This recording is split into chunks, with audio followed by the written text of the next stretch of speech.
வணக்கம். நான் தமிழ். பாலியல் வன்கொடுமைகள் எங்குமே நடைபெறாது. நள்ளிரவு 1 மணியா இருக்கட்டும், 2 மணியா இருக்கட்டும், எத்தனை மணிக்கு வேணா பெண்கள் தைரியமாகவும் பாதுகாப்பாகவும் எங்க வேணா உலா பண்ணிட்டு வரலாம். அடுத்ததா பாத்தீங்கன்னா பெண்களோட பாதுகாப்பை உறுதி செய்த நாளாக ஜூன் 9 கருதப்படுது. ஏமா இவ்வளவு பில்டப் கொடுக்குற? ஏதோ சம்பந்தமே இல்லாம பேசுறியம்மா, ஏதோ கோமால இருந்து எழுந்து வருவாங்கல்ல அந்த மாதிரி பேசிட்டு நீங்க கேட்டீங்கன்னா ஒண்ணும் இல்லை. இன்னைக்கு தமிழக அரசால சிங்கப்பெண் அதிரடி படையை வந்து இன்னைக்கு சிஎம் அவர்கள் திறந்து வைச்சிருக்கிறாரு. அதனால இதுக்கப்புறம் எங்குமே பாலியல் வன்கொடுமைகள் நடக்காதுன்னு சொல்லி டிவிகே ரசிகர்கள், டிவிக்கு இருக்கக்கூடிய அமைச்சர்கள், செங்கோட்டையன் உட்பட எல்லாருமே இதை பத்தி பேசிட்டே இருக்காங்க. சரி, இன்னைக்கு இந்த நிகழ்வுல என்ன சுவாரஸ்யமான விஷயங்கள் நடந்துச்சு? ஏன்னா இந்த ஆட்சியை பொறுத்தவரையுமே, தாவேக்காவோட அரசை பொறுத்தவரையுமே பாத்தீங்கன்னா அவங்க என்ன விட அவங்க வீட்டை விட்டு பணியாளர் அலுவலகத்தை விட்டு வெளியே வந்தாலே எல்லாமே சர்ச்சையில சிக்கும். அந்த முறையில இந்த நிகழ்வுலும் என்னென்ன சிக்கல்கள்லாம் ஏற்பட்டுச்சு, என்ன வந்து சர்ச்சையான விஷயங்கள், என்ன குளறுபடிகள் சொல்லி எல்லாத்தையும் பார்க்கலாம். ஆனா அதுக்கு முன்னாடி விஜய் அவர்களை பார்த்து நான் வல்லாரக்கீரையை கொடுத்தே ஆவன்னு சொல்லி தமிழ் புலிகள் கட்சியை சார்ந்தவர் என்ன பண்ணிருக்கான்னு பாத்தீங்கன்னா ஒரு 4-5 பேரு கையில வல்லாரைக்கீரையை எடுத்துட்டு இந்த மாதிரி விஜய் அவர்கள் வந்து தேர்தல் வாக்குறுதிகளா கொடுத்திருந்தாரு, அதை நிறைவேற்ற மறந்து விட்டாருன்னு சொல்லி எல்லாருமே ஒரு போராட்டத்தை பண்றாங்க. இந்த மாதிரி தேர்தல் வாக்குறுதிகளை வந்து 2500 ரூபாய் கொடுக்குறேன்னு சொன்னாரு, கேஸ் தரேன், சிலிண்டர் தரேன்னு சொன்னாரு, எல்லாருமே அந்த செய்யவே இல்லையான்னு சொல்லி வீதியில இறங்கி போராடுறாங்க. ஆனா இவங்க வந்து ஒரு வினோதமான ஒரு போராட்டத்தை கையில எடுத்திருக்காங்க. கையில எல்லாருமே பாத்தீங்கன்னா ஒரு 5 கீரை கட்டோட போயிருக்காங்க. என்ன கீரைனா வல்லாரைக்கீரையோட போயிருக்காங்க. எங்க வீட்டுல வந்து பொதுவா எதற்காக இந்த வல்லாரைக்கீரை எல்லாம் சாப்பிட சொல்லுவாங்கன்னா, என்ன நீ எல்லாருமே மறந்துட்டு இருக்க, உனக்கு என்ன அவ்வளவு ஆஃப் மைண்ட் இரு, நான் வல்லாரைக்கீரை செஞ்சு தருவேன்னு சொல்லுவாங்க. அதனால இவங்க தேர்தல் வாக்குறுதி இவர் செய்யாம போனதுக்குமே இவங்க வல்லாரைக்கீரை எடுத்து தராங்க. நீங்க லிங்க் பண்ணி எதற்காக இந்த வல்லாரைக்கீரையை வந்து சிஎம் விஜய் அவர்களுக்கு கொடுக்க இவங்க முயல்கிறாருன்னு சொல்லி இவங்க பதிவுல சொல்லிடுங்க. இப்ப கண்டென்ட்குள்ள வந்துருவோம். இந்த சிங்கப்பெண் அதிரடி படையை வந்து எவ்வளவு பில்டப், நான் இன்ட்ரோல கொடுத்த பில்டப்பை விட மோசமான பில்டப்ல அவங்க கொடுத்திருக்காங்க. இவருதான் வந்து அந்த தமிழக பெண்கள் எல்லாருக்குமே வந்து அண்ணன் அப்பா அப்படின்ற மாதிரி பயங்கரமான பில்டப். ஒண்ணு என்னென்ன குளறுபடிகள் நடந்துச்சுன்னு பார்த்தலாம். முதல்ல இவங்க சிங்கப்பெண் அதிரடி படைக்கு அந்த அறிமுக வீடியோ ஒன்று போடுறாங்க, ஏஐ மூலமா சித்தரிக்கப்பட்ட வீடியோ. இந்த வீடியோல பார்த்தோன்னா தமிழ்நாடு அரசு சின்னமே பார்த்தீங்கன்னா சின்ன பின்னமா போயிருக்கு. நீங்க உத்து பார்த்தீங்கன்னா தெரியும், இதை தமிழ்நாடு அப்புறம் அரசுன்றதே வந்து ஹிந்தி வார்த்தை மாதிரி ஏதோ இருக்கு. அது கீழே வந்து வாய்மைய வெல்லும்ன்ற எழுத்துக்கள்லாம் பொறிக்கப்பட்டிருக்கும்ல, அது ஒட்டுமொத்தமா பார்த்தீங்கன்னா இந்த சான்ஸ்கிரிட் மாதிரி ஹிந்தி மாதிரி இந்தியாவிலே இல்லாத உலகத்திலே இல்லாத ஒரு மொழி மாதிரி இருக்கு. ஒரு பேப்பர்ல எழுதி பின்னாடி திரும்பி பார்த்தோன்னா அது என்ன ஒரு வடிவத்துல இருக்கும், அந்த வகையில இருக்கு. அடுத்ததான் பக்கத்திலே வந்து இந்த ஆலந்தூர் மெட்ரோ ஸ்டேஷன் என்னமோ வந்து அந்த ஏஐவில காமிச்சிருக்காங்க. அதுல தமிழ் தூர்னு இருக்கு, மெட்ரோ திட்டான்னு இருக்கு.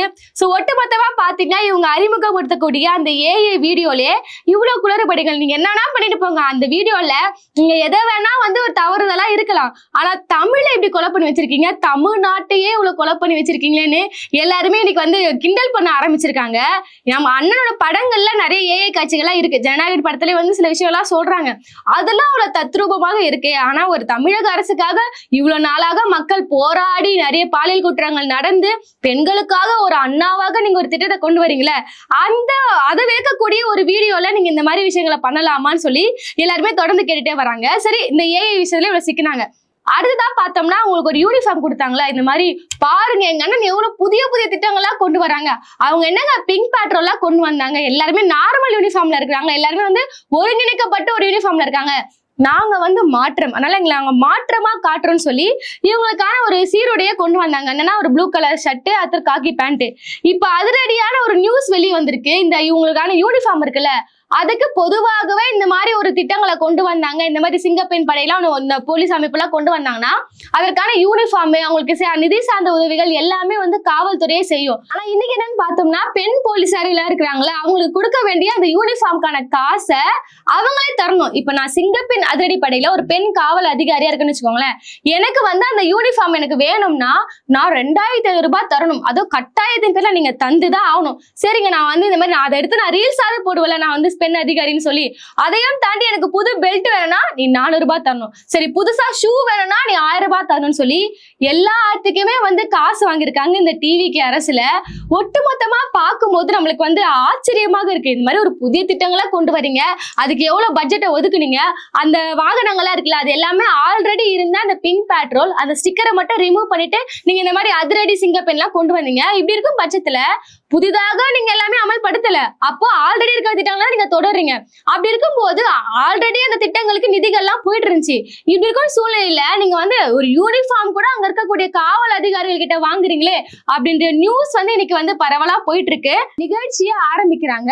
ஆரம்பிக்கும் போது நம்ம ஆல்ரெடி தெரியும், இந்த அரசால தமிழ் தாய் வாழ்த்து என்பது எந்த அளவுக்கு புறக்கணிக்கப்பட்டிருக்குன்னு நம்மளுக்கு தெரியும். தொடர்ந்து ஆளுநர் வந்து பங்கேற்று கொண்ட எல்லா நிகழ்வுகளையும் தமிழ் தாய் வாழ்த்து 3வது இடத்துக்கு தள்ளப்பட்டுச்சு. சரி, இந்த விழாவில் வந்து தமிழ் தாய் வாழ்த்துக்கு மட்டும்தான் ஃபர்ஸ்ட் ப்ரையாரிட்டி, அது மட்டும் தான் ஒழிக்கப்படும் பாத்தீங்கன்னா, இந்த நிகழ்வுல என்ன பண்ணிருக்காங்கன்னா, விஜயர்கள் நடிச்ச அந்த குறிப்பிட்ட படத்துல இருந்து இந்த சிங்கப்பெண்ணை பாடல், அப்புறம் வந்து ஆலப்போறான் தமிழ, இந்த மாதிரி எல்லா பேண்டு வார்த்தைகளை வாசிக்கிறது. இவங்களோட நிகழ்வே பாத்தீங்கன்னா, இந்த சிங்கப்பெண் வந்து இன்னைக்கு அவங்க வாக்கிங் போறாங்கன்னா அதுக்கு வந்து இந்த சிங்கப்பெண்ணே ஆணினமே உன்னை வணங்குமேன்னு சொல்லி பாட்டு போறது நம்மளுக்கு எல்லாமே பார்க்கும்போது ஒரு கேலி கூத்தான ஒரு விஷயமா இருக்கு. இதுவரையுமே ஒரு அரசு விழா என்பது இந்த மாதிரி நிகழ்ச்சிகள் நடக்கும் போது எல்லாமே ஒரு புரோட்டோகால் படி நடைபெறும். எல்லாமே வந்து ஒரு ஃபார்மல் முறையில இருக்கும். சோ இப்ப எந்த ஒரு சிஎம் வந்து ஸ்டாலின் அவர்கள் கூட ஒரு 3-4 படம் நடிச்சிருக்காரு வச்சுக்கோங்க, எல்லாருமே வந்து அவங்க படத்துல வந்து ஒரு புரட்சிகரமான ஒரு பாட்டு இருக்கு, அதனால நானும் கொண்டு வரேன்னு சொல்லி கொண்டு வந்தா என்ன ஆகும் தமிழக அரசு? சோ ஆல்ரெடி தமிழ் தாய் வாழ்த்து பாடல்ல இவ்வளவு சர்ச்சை இருக்கு. நீங்க சிங்கப்பெண்ணை பாடல் போடுறது அதுல ஒண்ணும் வந்து டிமோட்டிவேட் பண்ற மாதிரியான வரிகள்லாம் எதுவுமே இல்ல. நல்ல பாடல் தான், எல்லாருமே வைப் பண்ணக்கூடிய பாடல் தான். ஆனா இந்த மாதிரி அரசு நிகழ்வுகளுக்கு எங்க அண்ணன் நடிச்ச படம்ன்றதுக்காக நீங்க போடுறீங்களே, இது எல்லாமே அதுதான் பார்த்தோம்னா ஒரு சினிமா மயம் என்பது அரசியலுக்கும் வந்துருமோன்னு சொல்லி எல்லாருக்கும் ஒரு மிகப்பெரிய ஒரு அச்சம் இருந்துச்சு. அது தொடர்ந்து நடைபெற்று வருது. அடுத்ததா பார்த்தோம்னா, சரி விஜய் அவர்கள் இன்னைக்கு உரையாற்ற போகிறார். இதனையுமே நிறைய கேள்விக்குறிகள். அரசை பார்த்து இங்க சட்ட ஒழுங்கு சரியில்லை, பெண்கள் பாதுகாப்பு இப்படி இருக்கு, அடிப்படை வசதிகளை செஞ்சு தர மாட்டீங்க, விவசாயிகள் போராடுறாங்க, இப்படி எந்த கேள்விகளுக்குமே அரசு தரப்புல இருந்து விளக்கமே இல்லை. எல்லாருமே ஓடுறாங்க. கிட்டத்தட்ட அமைச்சர்கள் இருக்கிறது கேள்வி கேட்டோம்னா யார்கிட்டயுமே சரியான ஒரு பதில் இல்ல. சரி, சிஎம் வீட்டை விட்டு எப்படா வெளியே வருவாரு, அவர்கிட்ட போயிட்டு மைக்க நீட்டலான்னு பார்த்தோம்னா அவரும் தெரிச்சு ஓடுறாரு, பத்திரிகையாளருக்கு பதில் சொல்ல மாட்டாரு. இந்த நிலையில பார்த்தோம்னா இன்னைக்கு வெளியே வந்துட்டாரு. சரி, மறுபடியும் வந்து இன்னைக்கு வந்து பிரச்சார மேடைகள் மாதிரி ஏதாவது யூஸ் பண்ற போறாரு. ஏன்னா திருச்சியில போயிட்டு நன்றி சொல்லும் விழால அவர் எப்படி பேசுறாரு நம்மளுக்கு தெரியும். அதை வந்து ஒரு பிரச்சார மேடையாக பயன்படுத்தி டிஎம்கே சதி, ஏடிஎம்கே சதி, கான்பிடண்டா இருங்க, வெற்றி நிச்சயம் என்ற மாதிரி பேசிட்டு போறாரு. ஐயோ, இது வந்து ரொம்ப நாளா பெண்கள் வந்து காத்திருந்து ஏற்படக்கூடிய ஒரு நிகழ்வான இது பார்க்கப்படுது. இந்த நிகழ்ச்சியிலும் வந்து இப்ப இடைத்தேர்தல் வருது, அதற்கான ஒரு பிரச்சாரத்தை ஈடுபடுவாரான்னு சொல்லி நம்ம எல்லாருமே பார்த்துட்டு இருந்தோம். அந்த அளவுக்கு வந்து ஒரு பிரச்சார மேடைகள் மாதிரி பேசல. ஒரு விஷயம் என்ன சொல்றாருன்னா, இந்த பெண்களுக்கு எதிரான பிரச்சனைகள் எல்லாமே மே 10க்கு அப்புறம் முளைச்சு வரல, ஆல்ரெடி இது இருக்கு. எதனால காரணம் பாத்தீங்கன்னா, இங்க போதை பழக்கம் அதிகமாக இருக்கு. திமுகவோட பீரியட்ல இந்த போதை பழக்கம் அதிகமாகும் போது அவங்க கண்ட்ரோல் பண்ணாம விட்டுட்டாங்க. அதனால ஏன் மேல பழிய போடாதீங்கன்ற மாதிரி சொல்றாரு. நான் யாருன்னு சொல்லல, உங்களுக்கே அது நல்லா தெரியும் அப்படின்ற மாதிரி சில விஷயங்கள்லாம் பேசுறாரு. என்ன சொல்ல வர்றாருன்னா, நான் வந்து சிஎம் ஆயிட்டேன், மே 10க்கு அப்புறம் நான் பொறுப்பேத்தனா இதுல எல்லாம் நடக்குது, அதுக்கெல்லாம் நான் பொறுப்பு கிடையாது, எல்லாமே டிஎம்கே பீரியட் நடந்துச்சுன்னு சொல்றாங்க. இந்த நியூஸை நான் தேடிட்டே இருக்கேன். கீழே பாத்தீங்கன்னா சேலம்ல தாவேகா நிர்வாகி உட்பட ஒரு 6 பேர் என்ன பண்றாங்கன்னா 12 கிலோ கஞ்சாவை வந்து கடத்துறாங்க. தாவேகா நிர்வாகின்னு சும்மா சொல்ல, ஒருத்தர் மட்டும் தான் தாவேகா நிர்வாகி, மீதி இருக்கவங்களா என்னன்னு தெரியல. ஆனா ஒருத்தர் மட்டும் ஏன் நிர்வாகினா, அவர் வந்து ஏதாவது ஒரு பொறுப்புல இருப்பாரு. தாவேகா ஒரு மாவட்ட செயலராவோ இல்ல செயலாளராவோ ஏதோ ஒரு பொறுப்புல இருப்பாரு. சோ அவர் உட்பட இவங்க என்ன பண்ணிருக்காங்கன்னா கஞ்சாவை கடத்திருக்காங்க. என்ன மாதிரியான ஒரு நடவடிக்கை எடுக்க போறான்னு நம்மளுக்கு தெரியல. அடுத்ததான் எல்லாருமே ரீல்ஸ்ல தேடிட்டு இருக்க முடியாதுன்னு சொல்லி ஒரு வார்த்தையை சொல்றாரு. ஏன்னா இந்த பாலியல் வன்கொடுமைகள் எல்லாம் நடக்குதுன்னா இதுக்கான காரணங்கள் என்னன்னு சொல்லி என்னால கொஞ்சம் ரீல்ஸ்ல தேடிட்டு இருக்க முடியாது, அதை தடுப்பதற்கான நடவடிக்கை நாங்க எடுப்போம் அப்படின்ற மாதிரி சில விஷயங்களை சொல்றாரு. இப்ப நம்மளுக்கு என்ன கேள்வினா, போன ஆட்சி காலம் இருந்தப்போ நீங்க என்ன சொன்னீங்க, இதே மாதிரிதான் அந்த ஆட்சியை பார்த்து குறை சொன்னீங்க, அப்ப ரியாலிட்டியை புரிஞ்சுக்காம இருந்தீங்க, அப்ப நீங்க ரீல்ஸ்ல தேடிட்டு இருந்தீங்களா அப்படின்ற ஒரு கேள்வி இங்க மக்கள் எழுப்ப போறாங்க. அடுத்ததான் பாத்தீங்கன்னா எல்லாமே பாத்தீங்கன்னா இந்த டிஎம்கே சதின்ற மாதிரி தான் எல்லாமே பேசி வச்சிருந்தாரு. இந்த திட்டங்களுக்கு நீங்க எவ்வளவு நிதியை ஒதுக்குனீங்க அப்படின்றது இங்க அடுத்த ஒரு விஷயமா இருக்கு. 354 கோடி வந்து இதுக்காக இன்வெஸ்ட் பண்ண போறாங்களா. அடுத்ததான் 2500 பெண் போலீஸ்களுக்கான இந்த பணியிடங்களை கொண்டு வர போறாங்களா. ட்ரோன் வாயிலான சில கண்காணிப்பு முறைகளும் இந்தியாவிலே முதல் முறையாக சொல்றாங்க. இப்ப நம்மளுக்கு என்ன டவுட்னா, டிஎம்கே பீரியட்ல எதுவுமே பண்ணல, அவங்க போதைப் பொருள் அதிகமா வச்சிருந்தாங்க, அதனாலதான் நான் வரேன்னு சொன்னாங்க. இதெல்லாம் பாத்தீங்கன்னா ஆல்ரெடி இருக்கக்கூடிய திட்டங்கள். இங்க அனைத்து இடங்களிலுமே வந்து மகளிர் காவல் ஆணையம்லாம் நிறைய இருக்கு. அதுவும் டிஎம்கே பீரியட்ல சில திட்டங்கள்லாம் கொண்டு வந்திருக்காங்க. டிஎம்கே பொறுத்தவரையுமே அவங்க கொண்டு வந்த திட்டங்களை இந்த அளவுக்கு ரீல்ஸ் போட்டோ இல்ல ஒரு நிகழ்ச்சியா நடத்தியோ இந்த மாதிரி இன்ஃபுளுசர்களை வச்சு கொண்டு போய் சேர்க்கல. அதன் விளைவாக தான் டிஎம்கே பீரியட்ல பெண்கள் பாதுகாப்புக்காக எதுவுமே பண்ண பண்ணலன்ற பேச்சே இங்க அடிப்படுது. சரி, அப்படி என்ன டிஎம்கே பீரியட்ல பெண்கள் பாதுகாப்பாக கொண்டு வந்தாங்கன்னு பாத்தீங்கன்னா பிங்க் பேட்ரோல். நம்மளுக்கு தெரியும், இப்ப இங்க ஸ்டிக்கர் ஓட்டிட்டு இருக்காங்களே, அது டிஎம்கே பீரியட்ல கொண்டு வரப்பட்டது. டிஸ்ட்ரிக்ட் லெவல்ல நிறைய பெண்கள் போலீசாரை வந்து அதிகப்படுத்திருக்காங்க. அடுத்த ஈஸி டிஜிட்டல் ரிப்போர்ட்டிங், இதுல பத்தி பாத்தீங்கன்னா 24 மணி நேரமா ஹெல்ப்லைன் இருக்கும். உங்களுக்கு ஏதாவது வந்து பாதுகாப்பு வேண்டி இருந்துச்சுன்னா அந்த லைனுக்கு நீங்க கான்டாக்ட் பண்ணீங்கன்னா உடனடியாக போலீஸோட பாதுகாப்பை நீங்கள் நாடலாம்.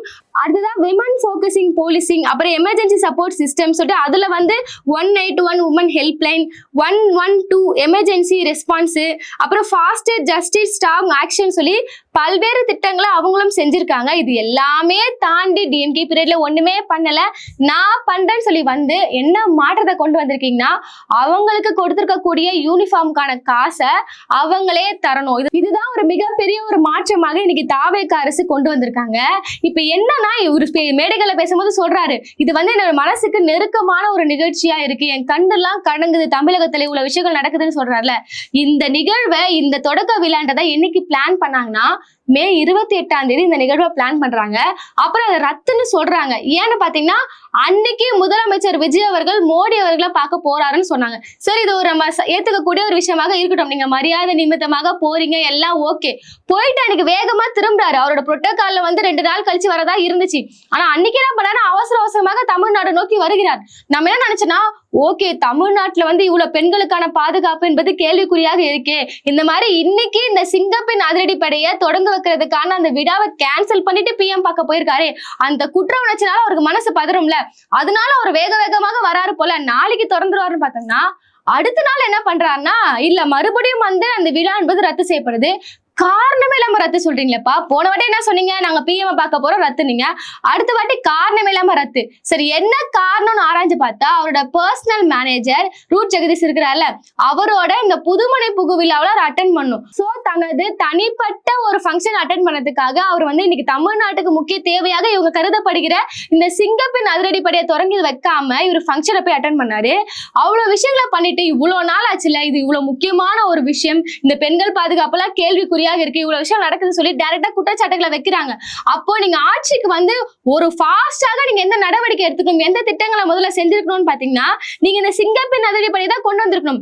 இவ்வளோ நாளாக கழிச்சு இதை செஞ்சுட்டு அதுவும் நீங்களே விழாவை ரத்துன்னு கொண்டு போயிட்டு இப்ப என்ன சொல்றாருன்னா, குறுகிய ஆட்சி காலத்துல இந்த மாதிரி கொண்டு வந்தது தாவேக அரசு மட்டும்தான் சொல்றாரு. ஆனா ஒட்டுமொத்தமா பாத்தீங்கன்னா இன்னைக்கு ஒரு திட்டம் வருதுன்னா அதை யாருமே உடனடியாக விமர்சனம் பண்ண மாட்டாங்க, ஏதோ ஒரு முயற்சியில எடுக்கிறாங்க.